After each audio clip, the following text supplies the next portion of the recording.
Labdien, godājumie radio klausītāji! Šodien atkal ēterā raidījums politiku skatos un aizkulisēs, un mēs varēsim teikt atkal tādas svinīgas vārdas, ko parasti teica Francijā un arī Anglijā. Karalis ir miris, lai dzīvo jauns karalis, mums ir mirusi iepriekšējā valdība, ja tā pārfrāzēt mēs drīkstētu. Un tagad ir atkal jauna valdība, lai viņa dzīvo, lai mēs viņu varam kritizēt, pelt un arī slavēt, ja būs pēkšņi kādi darbi labi. Tā kā mēs esam gatavi visām šīm lietām, un pirmais, ko mēs varētu mazliet arī tā panalizēt un parunāt kopā ar Juri šeit Lapinski, jo mums šodien pārslodzes dēļ nevarēja būt Baiva Broka, bet viņa tiešām ļoti vēlējās, bet tā kā viņai šobrīd nav ministra biroja darbinieka neviena, un viņa viena pati stāv un cīnās ar veselu tādu milzīgu čupu palikušiem darbiem, pārlasu un gatavojas viņus parakstīt, uzņemties atbildību par viņiem, nu tad viņa arī nabaks arī patreiz lasa, cītīgi visus dokumentus, mēģina saprast, kādi lēmumi rezolūcijas jāpieņem, un gaida arī, ka pēc kāda brīža viņai būs arī kādi padomnieki palīgi, kas palīdzēs šo darba gūzumu pārtvert. Nu, mēs uz tādu lietu nebijām tiešām gatavojušies, ne Juris, ne es, ne arī viņa, tāpēc mums mazliet būs jāatliek arī šī saruna ar Baibas Brokas kundze kā tieslietu ministra. Bet tas nekas, mums arī šobrīd ir pietiekami daudz ko runāts, un varbūt sāksim kaut vai ar to, ka ir valdības deklarācija. Un es atceros pavisam sen, tas būtu pirms gadiem 6, mēs šeit Juri Lapinski aicinājām Robertu Zīli, un Roberts Zīle stāstīja tādu labu lietu, kas nu beidzot ir valdības deklarācijā ietvērta, jo 2006. gadā tā nebija. Tas ir par pirmo iemaksu jaunajām ģimenēm dzīvokļu iegādai un par iedzīgiem kreditēšanas nosacījumiem, kas, manuprāt, ir pietiekami laba lieta, ja valdība sāk domāt par to, lai šeit piesaistītu un noenkurotu mūsu jaunās ģimenes, jauniešus un tam līdzīgi. Protams, mēs varētu atrast vēl kaut kādas blakus lietas un blakus vēlmes un vajadzības. Protams, tā būtu kārtīga darba samaksa, kārtīga veselības aprūpe, sociālās garantijas, ir tīpaši maziem bērniem, lai šīs jaunās ģimenes būtu šeit dzīvot priecīgas un netaisītos nepārtraukti pamest šo Latviju, lai atkal dotos uz tām valstīm Eiropas Savienībā vai Eirozonā, kur tās bērnu pabalstu lietas ir ar koeficientu 10, 15 un 20. Nu, tas būtu, teiksim, viens tāds pozitīvais moments, kas valdības deklarācijā ir. Otrs, kas man liekas tāds ļoti arī tāds labs, bet par to mēs varētu pieminēt šī sociālā uzņēmēja darbība, un tā nav, teiksim, valdības jauna tēze. Es atceros, ka pašvaldības savienības pārstāvi Māris Pūķis, Jaunslēņas, arotbiedrības darba devēji ir runājuši, ka vesela virkne uzņēmumu, ir tīpaši mazie uzņēmumi, ir tīpaši reģionos, savu dzīvību var izvilkt tikai tad, ja viņi, teiksim, saņem kaut kādus reālus nodokļu pretimnākšanas gadījumus. Tātad viņi nevar būt normāli peļņas uzņēmumi, viņi var būt šie sociālie uzņēmumi, kur galvenais moments ir nodrošināt algu darbiniekiem, nodrošināt iespēju šīm darba vietām attīstīties un mazliet paplašināties, un rezultātā, teiksim, atrisināt arī tās nodarbinātības lietas un dot arī pakalpojumus iedzīvotājiem uz vietas. Jo peļņu tur īsti nevar gūt, tātad viņiem jābūt ir citai nodokļu sistēmai, kas atšķiras arī no mikro uzņēmumu, bet tai pašā laikā dod iespēju šādiem uzņēmumiem pastāvēt un dot tos pakalpojumus. Nu, tā ir laba lieta, un paldies Dievam, ka tas tur ir.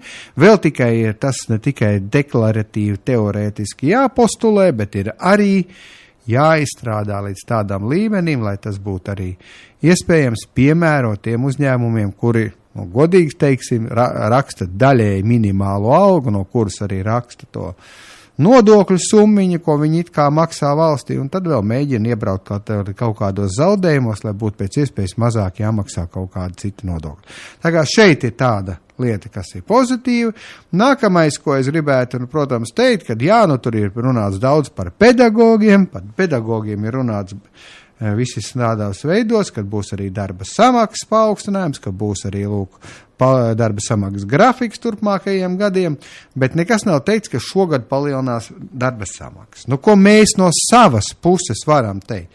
Mēs no savas puses varam teikt sekojošo, ka šogad vēl būs saruna arotbiedrībai ar valdības pārstāvjiem, ar Inu Druvieti kā jauno izglītības ministru un arī, protams, ar finansu ministru, kurā mēs skatīsim, vai tiešām valdībai šie 8 miljoni lati, tas tagad būtu nedaudz vairāk, tas būtu varbūt kādi nepilni 11 ar kapējkām, tad 11, mazliet virs 11 tad miljoniem eiro, kurus nevar atrast. Un mēs redzam šobrīd, kad ja mēs paskatāmies kaut vai tādu lietu, ko piedāvā darba devēja piedāvā bezgalīgi daudz svarīgas lietas, ka, vajag samazināt virsstundu samaksu no 50%, no 100% uz 50% stundā, tad par virsstundu uz pusi mazāk, un tad mēs redzam, ka vienā brīdī viņi piedāvā tādu, risinājumu, ka visi, kas strādā virsstundu, saņemt kaut vai minimālu algu, tad valsts budžetā būtu 100 miljoni eiro mazāk. Ko var pateikt? Nemaz nerunājot par to, ka mūsu neto darba samaksas cilvēkiem, kas strādā virsstundas, būtu par kādiem 150 miljoniem. 150 miljoniem eiro mazāk. Redzēt, tā kā tādas visādas lietas tiek piedāvāts, ar tām argumentēti ir jācīnās un jācīkstās un jāatspēko, tā kā īstenībā, ja arotbiedrības saka, ka vajag kādas 11 miljonus skolotājiem, tas ir ļoti pieticīgi. Ļoti pieticīgi. Ja mēs atceramies, tas 1,5, precīzāk 0,1% iekšzemes koprodukts šogad ir apmēram 25 miljoni eiro, tad arī veselības aprūpes darbinieki, kas saka, ka mums vajag pakāpeniski paaugstināt un tā mērtiecīgi iekšzemes koproduktā veselības aprūpes daļa, lai nepārtraukt nebūtu pacienti jāsūta un jāsaka, vai tad jūs neziniet, ko te jūs te nākat uz veselības ministriju, ko te jūs te nākat pie finanses ministrijas, gribat, lai jūs kāds te dakterē, jūs taču zinat, ka jums jāiet uz Ziedot LV. Jā, tas jau ir tas absurds, kuru mēs nepārtraukt uzzinām, ka pēc nodokļu neregulāras maksāšanas mūsu ceļš ir nevis uz veselības aprūpas ministriju, bet uz Ziedot LV, lai saņemtu naudiņu bērnu, pieaugušu cilvēku, vecu cilvēku ārsteišanai tajā brīdī, ka izrādās, ka šie cilvēki, lai arī visu mūžu maksājuši nodokļus, bet ir izkrituši no aprites, jo nav tāda programma paredzēta un nav izdalīta naudiņa. Toties mūsu taupības politika ir triumfējusi un mēs esam veiksmes tāds. Varbūt par to mazliet, Juri, tu man gribi kaut ko papildināt. Ko man tur papildināt? Es tev gribu pateikt, ka vispārīgi visa šī valdības deklarācija un viss tas, kas tur notiek, ir viens absurda teātris, vairāk nekas, jo godīgi sakot, šī ir tā kā pagaidu valdība. Jāaizvelk to caurumu ciet. Paskaties, janvārs jau praktiski beidzies, tātad februārs, marts, aprils, maijs, jūnijs, jūlijs, augusts, septembris, 8 mēneši, palikuši praktiski līdz vēlēšanām. Vēlēšanās tad jau redzēs arī šī te rokāde, ko te tagad iztaisīja. Viss tas cirks, noņemot tos ministrus, protams, es tev nevaru tagad salīdzināt, kurš ir labāks, bet ka Vējonis katrā ziņā netiek līdz pabrikam, tas ir skaidrāks par skaidru, jo tur vispār nav ko pat pārunāt. Tā anekdote, kas te jebkā uzīmēts pa to vēju tur galvā vai kur, vai dienas biznesā, kur tā karikatūra bija. Tas būtu viens gadījums. Visi tie pārējie, arī pa Bordānu, es nezinu, Broka ļoti labi strādāja jau savā, tā teikt, Rīgas domē, tur viņa bija piešausies, jau daudz maz sāka kaut ko apiekt, kaut kas notiek, tūlīt no domas tagad taisnā ceļā, viņa būs uz šiem te 8 mēnešiem, viņa būs mums īstā ministri, tagad tieslietu ministri, nu, ko darīt? Nu, tāda ir tā dzīve, nu, te taču neko nevar izdarīt. Ja mums būtu tautas vēlēts prezidents, viņš varētu izvēlēties savu komandu pats. Šobrīd to komandu izvēlas, teiksim, politiskās partijas ar zināmām veto tiesībām premjerministram.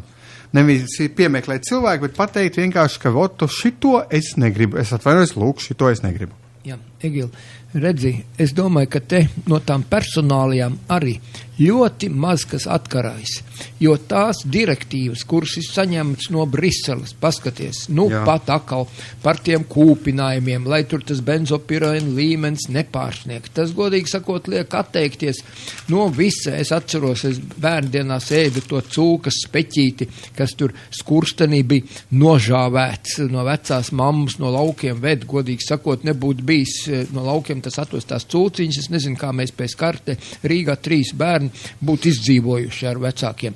Nu, bet, tu saproti, mums tagad jāatsakās no šīs te smaržīgās, arī tās vistiņas, es domāju, kūpinātās vistiņas, paskaties, tām droši vien, kā arī tas benzopirona līmenis, jo viņiem jau ļoti rūpīgi ievēro, ka ar augšņu malku, vai ne, tiem dūmiņiem jābūt tur tādiem, un tad tikai ir tā īstā smarža. Tagad tās normas, kuras te tiek izmantotas, godīgi sakot, tīri ekonomiskā kara rēķinos. Bet kāpēc viņi, piemēram, cigaretes tad neaizliedz tirgot? Es saprostu, ja būtu rakstīts, ja virsū tās gaļas, ja, ka tas var būt kaitīgs jūsu veselībai, var ietekmēt jūsu aknas vai ko. Nu labi, nu liec tādu rakstu, ja gribi. Jā, jā, bet cigaretēm tas ir tikai uzrakstīts. Jā, bet viņa neviens nav aizliedz. Un pa alkoholu tieši tāpatās. Alkohols un cigaretes un viss ir 10, tos 100 reiz, 1000 reiz kaitīgāks nekā šis te benzopirēns. Tur tajā mēs taču katru dienu neēdam, cik mēs ēdam to speķīt un to smaržu. Tu saproti, man burtiski siekals tagad, tak, ka es iedomājos, cik forši smaržo šī kūpinātā gaļa. Ja? To mums aizliegs. Tagad būs tāda tā kā vārīta, tā kā puscepta, tāda, nu, iekrāsos viņa atkal kādu nekaitīgu tur krāsvielu vai kaut ko, lai atkal cilvēks apmānītu un tā tālāk. Ja varbūt tas ir šīs pašas te programmas ietvaros iznīcināt visu reālo dzīvi, kādā mēs esam dzīvojuši un tā tālāk. Nu labi, tās ir detaļas. Sklanderaušus mēs drīkstēšot ražot? Jā, tos atļaušot. Man sklanderauši negaršo. Ne, es tikai saku. Tā arī ir, es tev gribu pateikt, ka nabadzības pazīme, vai ne, un kad, ja cilvēkiem nebija iespēja tajos laikos neko labāk vai garšīgāk vai ko. Nu, man īstenībā viņi tīri labi iet pie sirds burkānu sacepumi. Nu, labi, es labāk redz burkānu, vislabāk ir zaļu svaigu burkānu. Nu, protams, ne jau ar cukuru. Ne jau ar cukuru. Jā, vai sarīvētu, un ja burkānu sulu, un ko tikko. Ne, nu, tā mēs piekrīt, tikai mazliet ēļiņu klāt, lai asimilējās organismā. Nu, labi, nu, tās nav problēmas, bet tikko kā sāk cept, es šorīt no rīta Rīgas radio noklausījos tā ķīmijas profesoru, doktors, kas viņš bija, pa tām eļļām, pa visu pārjo. Nu, tu zini, kas ir, tad jau godīgi sakot, nu, ko tad ņemam baltu palagu un ejam uz kapiem kā pie atomkara, ja? Nav vērts dzīvot vispārīgi. Nu, diemžēl, jā, tas aizliegts, tur ierobežots un viss pārējais, lai nu būtu.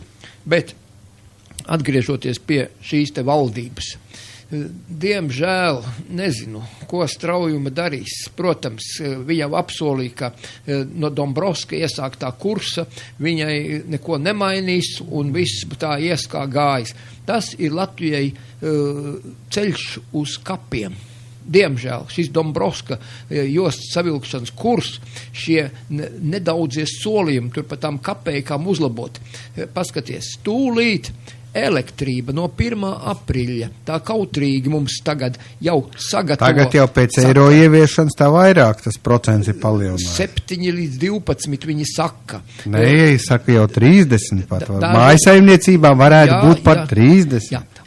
Un vēl atsevišķos gadījumos varētu būt pat 40-45%. Tas ir gandrīz pusotreiz dārgāk elektrība. Ja mēs rēķinām, ka elektrība praktiski visur, gan maizes cepšanā, gan tur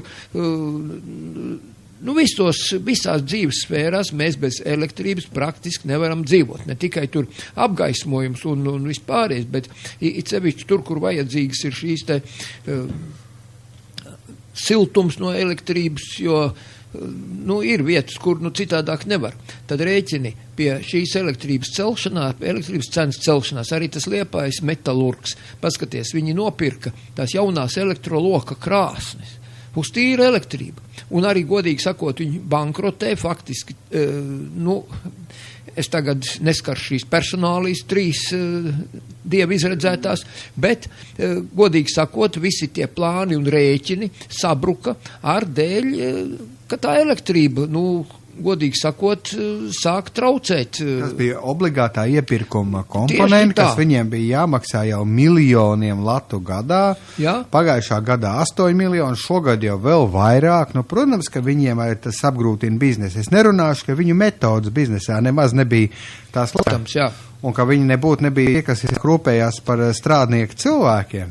Redzi, tur tā lieta atkal ir tāda, ka tad, kad visi šie biznesi jūt, ka gals būs klāt, tad šie privāti īpašnieki ķer grābi, ko vēl var nogrābt, jo zina, ka otra reize vairs nebūs. Un tur tev gan taisnība, jā, absolūti. Man vienmēr taisnība. Nevienmēr varbūt, ka nav, bet bieži. Bieži, jā.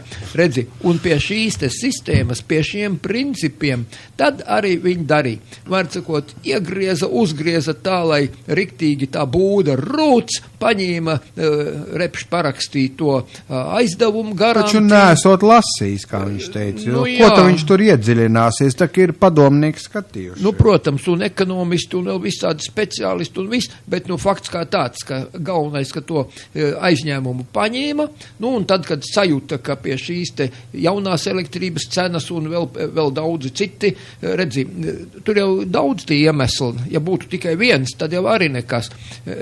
Pasties, tērauda pieprasījums pasaulē mazinās, jo daudz automašīnu rūpnīcas pāriet, lai būtu degvielas taupīšana un kas uz alumīnija, oglekļa šķiedras virsbūs taisa un detaļas taisa, lai mašīnas būtu vieglāks. Un, kur tad, tērauds dzels, tas ir pagājis. Karrūpniecībai, kam ir karrūpniecība? Amerikai pietiek, Ķīna, paskaties, un Indijas tie lielie kombināti, lielākie pasaulē nodrošina ar to tēraudu, un konkurēt ir ļoti grūti. Un pietiek šīs te sīkās detaļas, kā elektrības cenu un vēl kaut ko pakustināt un pacelt, nerunājot par to, ka mums gan degvielas cena, gan gāzes cena, paskaties, atkal celsies. Ko tad? Tad, uz galīgu uzvaru uzgriež tā, lai pašiem maksimāls labums būtu, un tad taisa bankrotu. Un paskaties tagad pa kaut kādiem 116 miljoniem, pa cik tur tas administrators cer, ka eiro nevis Latvijas. Eiro, jā, varēšot izpārdot. Klausies, uzņēmumu, kas praktiski miljardu, pat pāris miljardus, kur šis viens aizdevums, valsts aizdevums tikai, lai šo rūpnicu, modernizētu, mazliet uzlabotu, iegādātu tās jaunās krāsnes. Atceries, tas bija 60 miljoni latu. Jā, un pirms tam vēl. Jā, un pirms tam vēl, tas jau uz kādi 80 droši vien vēl, tas ir tie paši 116 miljoni eiro viens sanāk, ja? Tātad praktiski tikai to naudu, kas te modernizācija, visa pārējā rūpnica, burtiski pa kapeikam. Un ja tā elektrības cena tagad pacelsies, es nezinu, vai tas Krievijas investors arī būs gatavs ņemt to rūpnīcu savā pārvaldībā. Pa tādu cenu viņš varētu arī paņemt īstenībā. Varbūt pa tādu cenu. Tā ir atdošana pa sviestmaizi. Ja tev, teiksim, hektāru dos pa 15 latiem, varbūt tu arī zemi ņems. Jā, protams, gan jau pēc tam tiksim pie skaidrības, gan jau noderēs. Cenas celsies, varbūt tā varēs nepatiks, pārdos dārgāk un tā tālāk. Redzi, mēs sākam ar to valdību. Es tev gribu pateikt, ka es no šīs valdības negaidu pilnīgi it neko. Viņi turpinās šo noziedzīgo politiku, ko mūsu visi šie te kolaboranti un nodevēji un kā es viņus tur dēvēju, jau ir vilkuši un piekopuši visu šo laiku. tie solījumi, tāpat kā Repšeinars atceries teica, kā var nesolīt, jāsola, jo citādāk atkal sāks dumpoties, skolotāji var uztaisīt streiku, un tagad te mācību gadu vidū, nekāds streiks nebūtu vajadzīgs. Gan jau tie, kuri būs to neapmierināti, tie aktīvākie, tie varbūt kā aizbrauks vēl kāds streiķīts projām, par to aizbraucēji atgriežonos atpakaļ Latvijā. Es vismazākās cerības. Es ļoti rūpīgi lasu cauri tos komentārus, ko raksta cilvēki par šīm tēmām, kas tiek analizēts internetā. Un tu zini, uzreiz var redzēt, tas ir no Īrijas, tas no Anglijas, šie raksta aizbraukušie, pēc tā laika, kurā viņi var uzrakstīt tos komentārus, arī tas ir redzams. Un spriežot pēc to, tu zini, viņi pat netaisās. Vakariem aizvakar, kad es redzēju, tā dāma tur, tā ir aprecējusies, tur viņi dzīvo, viņi saka, tur ir galīgam muļķim jābūt, lai brauktu atpakaļ uz šo bada zemi, uz šo te bardaku, uz šo te, viņi pat nevar nosaukt atbilstošā vārdā, kas te notiek. Bet mums ir veiksmes stāsts. Ļoti, ļoti jauki. Redz, tie galīgie, acīm redzot, kurš negrib nekur braukt, galīgie konservatori, tie, kuri kaut kā te iekārtojušies un cer, ka labi beigsies, jeb izdzīvos. Zini, es nezinu, vai izdzīvosim, vai kā, klausoties šodien te Heidemanim Mintam bija ciemos profesori Lidija Leikuma no Universitātes Latgaliešu biedrība, paskaties, pirms 25 gadiem dibināta, un, paskaties, knapi velka dzīvību, un viņi jau saka, mēs to 25 gadu jubilejas vakar noturēsim vēl, tad cauri, jo, jauniem esot studentiem kaut kāda jauno latgaļu studentu biedrība. Varbūt, ka tie kaut kāda cerība. Bet arī tie, tad, kad izmācīsies, arī atradīs labāk apmaksātu darbu, jo pie šīs te lāpīšanās, tas vairāk nekas, es neteikšu, ka Mironim plāksters, tas jau vispār, bet šī tāda lāpīšanās, izmisuma, kaut kāda ākstīšanās, jo paskaties, šis pats te izrāviens, šis projekts par to attīstību, tikai būs. Nemainot pašos pamatos, pašus principus, nekas nevar izmainīties.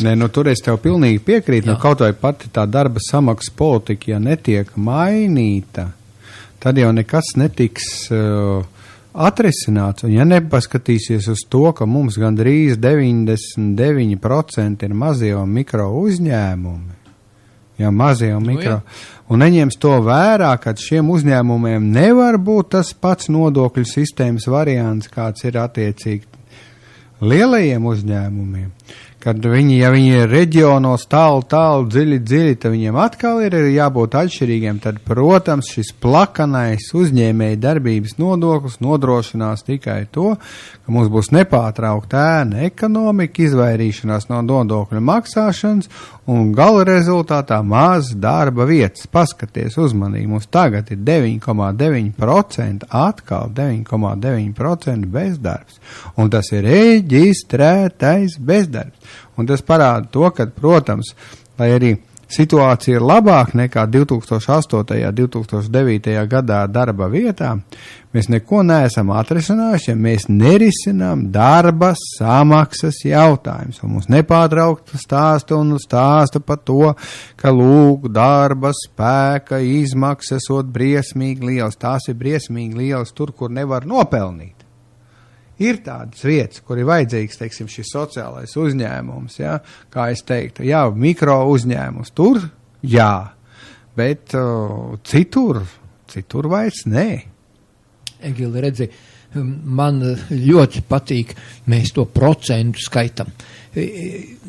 Padomā, ja nebūtu šis lielais aizbraucēju skaits, projām. Cik būtu tad bezdarbs? Cik tad bezdarbs? Es teikšu 40%, ja ne visi 50%. Ap 30%, es teiktu, tā uz piesardzīgāk. Cik ilgu laiku periodu tu ņem? Arī tiesa. Bet vienalga. Uz šodien tikai pateicoties tam, ka visi tie, kas grib strādāt, kas var strādāt, aizlaidušies projām, un vienkārši viņi nav potenciālai kandidāti uz šīm darbietām. Nākošais, redz, bezdarbnieki var tur pieteikties, bet viņš tur noteiktu laiku tikai par to bezdarbnieku var. Tad viņi no tā bezdarbnieku sarakstu izsviež ārā, un viņš vairs neskaitās viņiem. Un tik veikli manipulē ar šiem papīriem, ar šiem dokumentiem, tā ir tāda pati acu aizmālēšana. Diemžēl tur nekas pilnīgi nespīd. Es neesmu pesimists, es gribētu, lai būtu tā, kā vajag, bet, kā tu redzi? Varbūt, ko mēs te mocīsimies. Es domāju, ka par šo jautājumu, par mūsu valdību, jo budžets, galvenais jau bija tas budžets. Šim gadam budžets tika pieņemts. Tāpēc arī tai valdībai, kas nav nekāda nozīme vairāk. Neteiksim, ka nekāda nozīme. Neliela ļoti. Bet viņi vairs tiešām šo budžeta rāmu nevar būtiski mainīt, ja nav papildu ieņēmumu. Jā, tieši tā. Tā ir tā galvenā būtība, kas ir jāpasaka, un viņi var izstrādāt kādas labas lietas nākamajam gadam, var piestrādāt, piemēram, pie pensiju indeksācijas, var piestrādāt pie pedagoga darba samaksas, pie veselības, un tas ir viņiem jādara. Es saprotu tavu, stingro nostāju un bargo kritiku, bet būdams cilvēks, kas ir arotbiedrība vadībā, es vienmēr saku to, ka mums šajos apstākļos, ja mēs negribam arī paši emigrēt uz citām zemēm, ir nepārtraut kaut kas konkrēts un sakarīgs jāprasa no valdībām, tas, kas viņu iespēja robežās ir. Protams, ja būtu citi politiskie spēki ar citām programmām, varētu vēl kaut ko vairāk paprasīt. Mēs jau nevaram prasīt to, ko nedarīs. Tas ir apmēram tā, jo mans viedoklis pavisam vienkārši. Ja mūsu darba spēka izmaksas caurumā ir 25,5% no Eiropas Savienības vidējā, bet mūsu iekšzemes koprodukts ir 64%, galīgais disbalans. Ko tad tas nozīmē? Protams, kad nevar visu samaksāt darbiniekam, vajag arī peļņu darba devējam, vajag arī, attīstībā ieguldīt, protams, ja, vajag arī kaut ko varbūt tur kultūrā sponsorēt, citā kādā nozarē, bet tā pati galvenā lieta, ka mums ir pasakaini zema tā darba samaksas daļa. Un ja mēs nerisinām šo darba samaksas daļu, tad mēs, nevaram atrisināt arī cilvēku aizbraukšanas problēmu. Jā. Tā ir tā galvenā lieta, jo cilvēki nevar nepārtraukti domāt par to, ka viņi nevar pabarot bērns, nevar normāli, izskolot bērns, ka nevaram mēs normāli apģērbties, nevaram elementāras lietas atļauties, mēs nepārtraukti knapinamies, knauzerējamies un skopojamies. Jā, mums glābi vienīgi tas second hand tautu, godīgi sakot. Jā. Ja mēs būtu vēl Āfrikā, ja mums nebūtu par apkuru un silto ūdeni jādomā, vai cik zemes mums tad būtu algas, tad mums būtu noteikti tāds pašs kā Āfrikā. Jā, pie šī paša politiskā režīma, vai ne? Jā. Bet tā kā mums, diemžēl, tiem nodokļu maksātājiem, un kā izrādās tie nabadzīgie nodokļu maksātāji, kuriem ir neapšaubāmi nelieli ienākumi, ir tomēr tie lielākie valsts budžeta uzturētāji, jo visu laiku mums nepārtraukt stāsta, ka mēs atrisināsim problēmas, ja mēs, piemēram, nedaudz samazināsim iedzīvotāju ienākumu nodokli darbiniekam. Bet, pasaki, kā to var izdarīt? Mums patreiz klausījos gan banku eksperts, kurus es cienu pat, lai arī tu varētu viņus nokritizēt. Es zinu, ka viņi gudri cilvēki, bet viņiem arī vajag kādreiz kaut ko pretīm parunāt. Bet klausies, kā var man stāstīt, ka iedzīvotāju ienākumu nodokli samazināsim, bet kompensēsim ar nekustamā īpašuma nodokli un patēriņa nodokļiem. Un vēl drusku ēnu ekonomiku samazināsim. Tad saproti pats, kāds tad būs iegūms, piemēram, pensionāram, kas nestrādā no iedzīvotāja ienākumu nodokļa samazinājuma. Kāds būs, invalīdam, kas nestrādā, kāds bērnam. Tad nekāda. Ja man no vienas kabatas izņem ārā un otrā kabatā ieliek iekšā vai izdara otrādi, man nekas tur nemainās. Mainās. Kā tai anekdotē par to žīdu, par tām olu pārdošanām, par tām vārītām olām. Viņš tā, process, tas process skaists, ka tu to naudiņu pārcelā no to viena kabata, otrā kabatā, tas process. Ja iedzīvotāja ienākumu nodokli samazina un kompensē ar teiksim, nekustāmā īpašuma patēriņa nodokli vai kaut vai akcīzes nodokli vai PVN, tad ieguvējs ir kas? Tas investors, ir īpaši, ja viņš šeit pat nedzīvo Latvijā un uz viņu mūsu PVN un akcijas nodoklis neatiecās, un uz viņa neatiecās nekustamā īpašuma nodoklis, viņš ir viens vienīgs ieguvējs. Jā. Viņš var dzīvot un iegūt lielāku peļņu, pat nedaloties ar savu peļņu šeit pie mums Latvijā. Jā, Egil, redzi, šī ir skumīgākā lieta ar visiem tiem investoriem. Es šorīt no rīta saņēmu jauno Krasnojarska Vremja avīzi, 10 raksti skaisti iekšā. Un zini, ko es izlasīju, kādi brīnumi notiek. Kamēr Ukrainā šis te lielais jampadrats iet par to, tie uzpirktie algotņi, kas tur tais to jampadrats un demonstrē un troksni tais par to, ka mēs gribam Eiropā, mēs esam eiropieši. Tur tā lietas būtība ir stipri skumīgāk.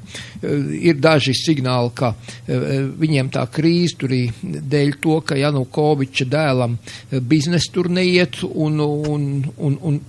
un tā problēma tur ir pa daudziem miljardiem, tā teikt, jo pats viņš, protams, nevar kā prezidents to atļauties darīt, bet dēls tur ir kaut ko salaids grīstē, tam dēļ tur esot kāda nesakritība, bet tas viss ir pupu mizas.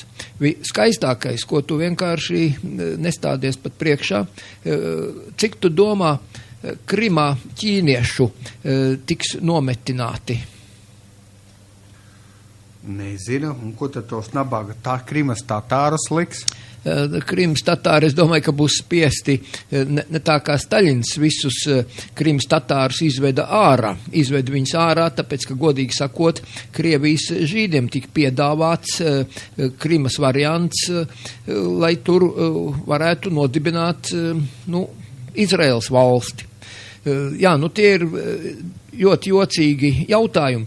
Tiem tagad mēs nepieskarsimies, jo arī vēl viens raksts man tur bija, kā izrādās, ka Izraelu faktiski nodibinājis ir Staļins. Pa lielu brīnumu. Liels, skaists pētījums ar visiem dokumentiem, ar visiem rakstiem, ar visām atsaucēm par to, kā Gromiko tur apvienotajās nācijās uzstājies un aģitējis. Jo redzi, vietas bija 3. Bija tā Birobidžana, tā ir ļoti laba teritorija, puse kalni, puse līdzenumi, tur ir daudz derīgo izrakteņu, kuru ļoti bagāta vieta, tur ir labi klimatiski apstākļi, ziema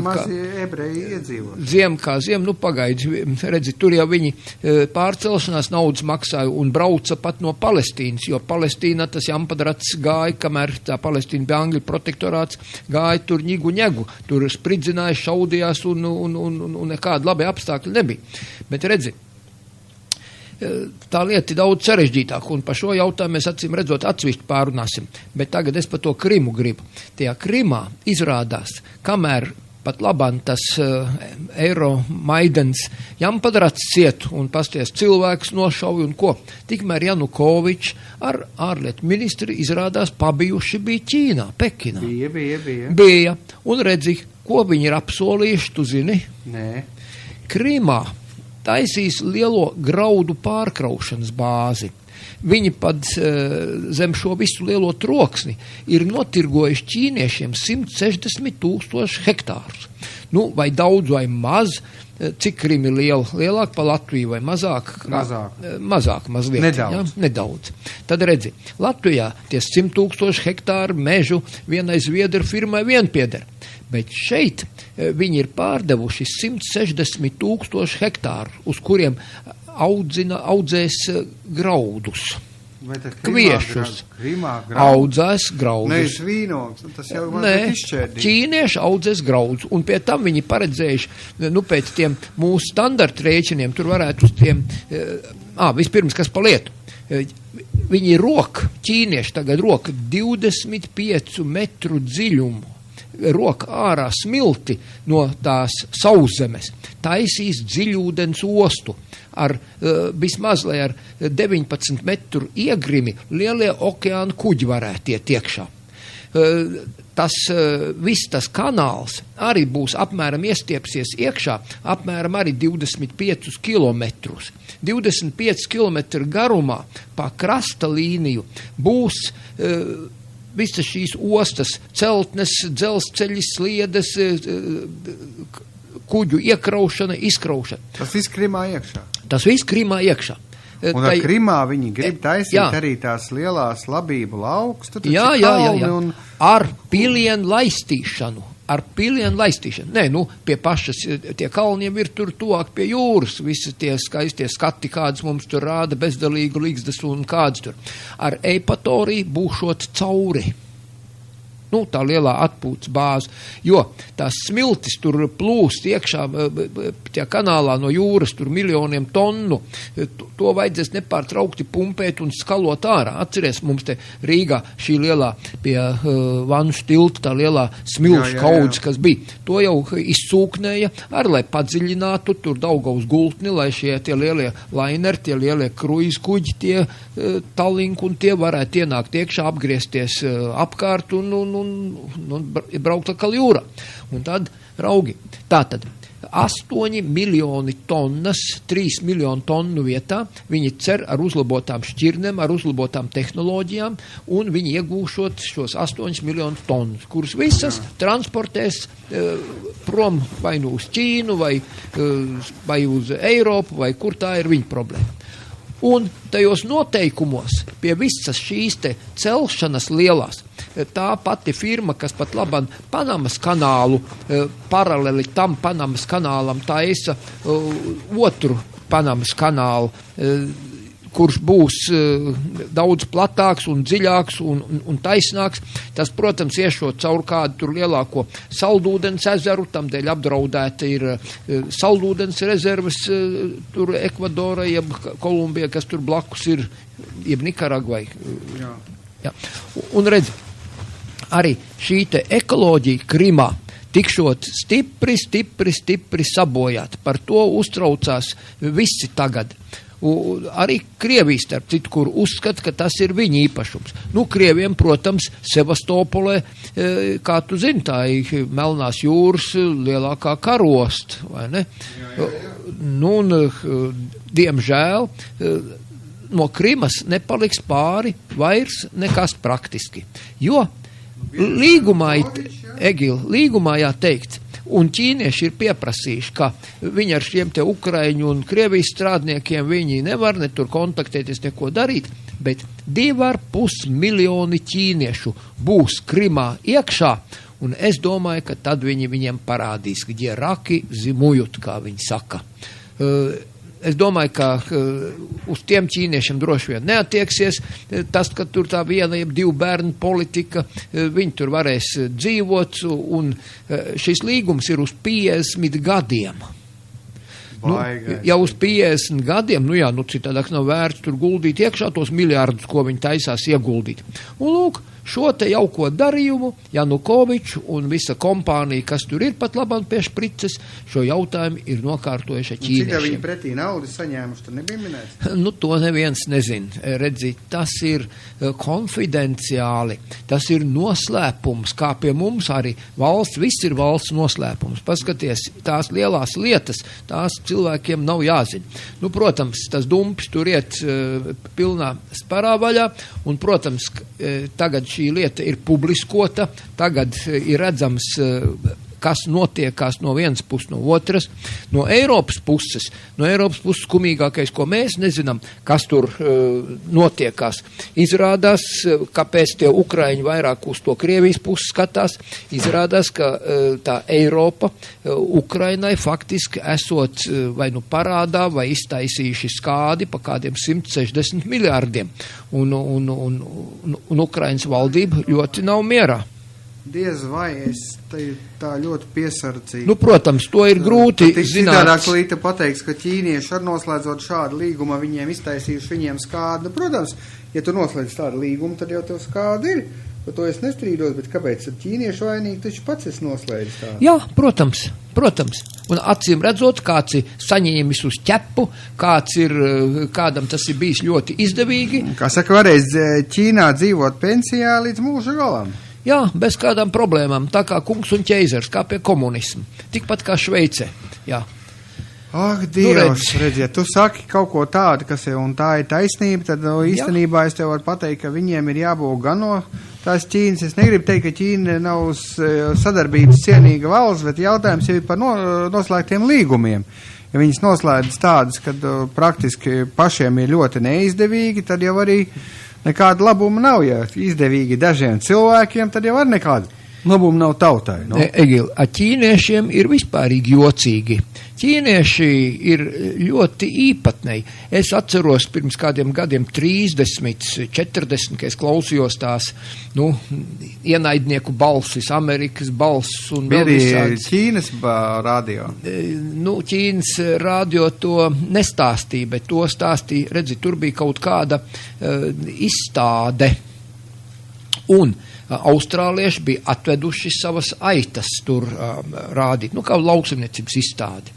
Un tu saproti, tie austrālieši dabūja samaksāt tiem ķīniešiem pat par tiem striķiem, kas ierobežoja tos aplokus, kuros tās aitas laida. Tie austrālieši dabūja samaksāt izstādē par striķiem. Tas būtu sīkums. Nākošais, to filmu mums te Rīgas kinostudija, ko uztaisīja. Skaists films Rīgas kinostudija. Tagad tā televīzija 24, kas te no Valmieras vai no kurienes viņi raida, taisni pārraidi abas divas šīs filmas. Tas pareizi uzlidots, tā bija filma par šo te Šanhais izstādi, kur to vēja tuneli uzstādīja. Un tad izrādās, ka, redzi, atvest no Eiropas visu to tuneli, elektromotors un cik tur daudzās 10 tonu kravas. Tas tur izmaksāja kaut kādas, 9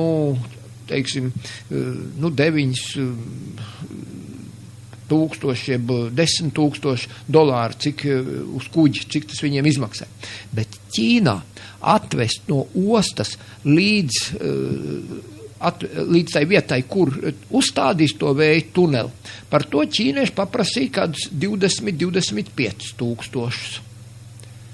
Tāda nesamērība. Par to tajā filmā varam apskatīties, kā tad ir. Un ir daudzas lietas, ko mēs nesaprotam, kā ir ielaisties ar ķīniešiem. Kamēr, protams, viņiem netiek dota vaļa un viņu principi netiek iedzīvināti, tikmēr mēs jau te jūtamies lielu un saimnieki. Bet tad, kad viņi tiek pie šprices, tad viss notiek tā, kā viņi vēlās. Jā, pēc viņu prāta. Un tas ir pilnīgi pretēji mūsu prātam. Diemžēl nesaprotam un redz, un tad brīnās, kāpēc ir konflikti, kāpēc ir kāri, kāpēc ir nesaskaņas. Vienkārši arī cilvēki maz izglītot. Diemžēl tā viņš ir. Ko mēs varam darīt? Redzēs, kā tur viss tās lietas risināsies, kā tas būs, bet, es domāju, ka tur labi visa tā lieta nebeigsies, jo tas līgums ir pa ļoti daudziem miljardiem. Es jau teicu, ka tā ir tā pati firma, bet viņiem nesot pieredze. Tā firma, kas taisa to Panāmas kanālu. Es internetā arī apskatījos, kā viņi tur betonē, tas ir šausmīgi. Tas kanāls arī vismaz tur 25 metru dziļumā, tās betonas sienas gar abām malām. Tā ir tik fantastiski būta, arī uz kaut kādiem tur 50 miljārdiem, cik viss tas izmaksā tas projekts. Tā ir ļoti liels pasākums. Un šī pati firma arī taisīs tur. Un tie, kas šos komentārus tur ir rakstījuši un aprakstījuši visu, viņi saka, ka šai firmai nav pieredze. Viņi ir jauna firma, un vienīgais, ka viņiem ir daudz nauda, un viņi cenšas to naudu likt lietā, to pašu dolāru gūzmu, kuru viņi ir sev uzkrājuši, viņi tagad cenšas pielietot. Viņi var jebkuru izkonkurēt, jo viņi ar savu lēto darba spēku, ar šo naudas masu ieliekot iekšā, viņi var atļauties lētāk iztaisīt. Un viņi uzvar konkursā. Un kāds būs rezultāts? To mēs ļoti, ļoti drīz redzēsim. Lai tagad tur tie Ukrainā, es domāju, ka drīz nomierināsies, paskaties tie līķi, kas tur 5 līķi šodien, kā ziņoja. Vakar bija 5 šorīt no rīta, ja to paziņoja, tāpēc nakts esot pagājusi mierīgi. Un tas Jampadrats, es domāju, ka tur izsludinās ārkārtas stāvokli un tad atrisinās šo jautājumu bez sevišķām problēmām, jo jo cik es lasu un skatos, tas patiešām ir no šiem Eiropas fīreriem, no Briseles apmaksāts viss tas teātris, jo tie, kas tur bija atbraukuši un saka, ka mēs par cilvēku tiesībām, nu es šādu cilvēku tiesību aizstāvus ļoti labi pazīstu un esam redzējuši daudzkārt. Tās ir tā kā spēle vienos vārtos. Tad, kad vajag, tad ir cilvēku tiesības, kad otrādi, tad, kad tev vajag, tad ir laupīšana. Nu, ko darīt? Tādi tie principi un tāda tā Eiropas Savienība. Šī sakarībā es vēl vienu lietu gribu pieminēt. Es te kādas 10 filmas noskatījos. Nu, viņas nav garas, viņas ir tā pa minūtēm 10, pa 15, pa Marīnu Lepēnu, kura tagad gatavojas Francijā vēlēšanām. Labējie spēku. Nu, kādi tur labējie spēki? Tie nav nekādi labējie spēki. Tie ir Nacionālā fronte. Francijas Nacionālā fronte. Tos nevar saukt pa labiem. Nu, kā tā viņas pa kreisiem? Nē, nacionālisti nav ne labie, ne kreisie. Ir nacionālisti un internacionālisti. Šī sakarībā arī es nepaņēmu līdzi. No Rainim gan tāds terminoloģija bija savādāk, bet no labi. Rainim varēja būt terminoloģija, bet šajos laikos tās lietas daudz savādāk izskatās. Ja? Un nav ne labējie nacionālisti, ne kreisie nacionālisti. Nacionālisti ir nacionālisti. Nacionālisti var būt arī kreisi un labēji, nu par to es nešaubos. Internacionālisti tikai un nacionālisti. Un tad vēl tie, kas to nacionālismu izmanto tādā nepatīkamā veidā, nu tie šovinisti, tā viņi sauc. Bet labi, nu jā, tagad, ja tu tā nodalīt, tad jau tuvākais. Jā, negrimsim detaļās, Egil, bet Lepēna gatavojas uzvarēt Francijā vēlēšanās. Un viņas galvenais lozungs un pirmais lozungs ir izstāties no Eiropas Savienība. Jo viņa saka, ka vienīgais, kas pat labāk Eiropā, Eiropas Savienībā kaut ko iegūst, ir Vācija, jo Vācija ir visstiprākā, vislielākā, visattīstītākā un, godīgi sakot, tas galvenais centrs gan pēc iedzīvotāju skaita, gan pēc rūpniecības koproduktu un vispārējo. Un arī paskaties šie te referendumi, kas tūlīt būs, tā Ziemeļīrija un tie tur grib atkabināties. Skotija tu laikam. Jā, Skotija. Tie grib kļūt neatkarīgi. Kataloni, paskaties, tā dumpojās, ka prieks skatīties, viņiem ir atbalsts liels un arī droši vien, ka viņiem izdosies kaut ko izdarīt. Un visas šīs te nacionālās partijas, kas ir pat labāk, tās darbojas tik aktīvi, ka nekādi joki, es domāju, ka tuvākā nākotnē nav gaidami. Kā tev izskatās? Nē, nu es gribētu teikt, ka šobrīd būtu dīvaini, ja nacionāli orientēti spēki Eiropas Savienībā nesaņemtu vairāk balsis, bet tas nenozīmē, ka viņi varētu gūt pat relatīvo vairākumu. Es tā nedomāju, es vienkārši esmu pārliecināts, ka šobrīd Eiroparlamenta vēlēšanās viņi vienkārši gūs daudz ievērojamākus rezultātus.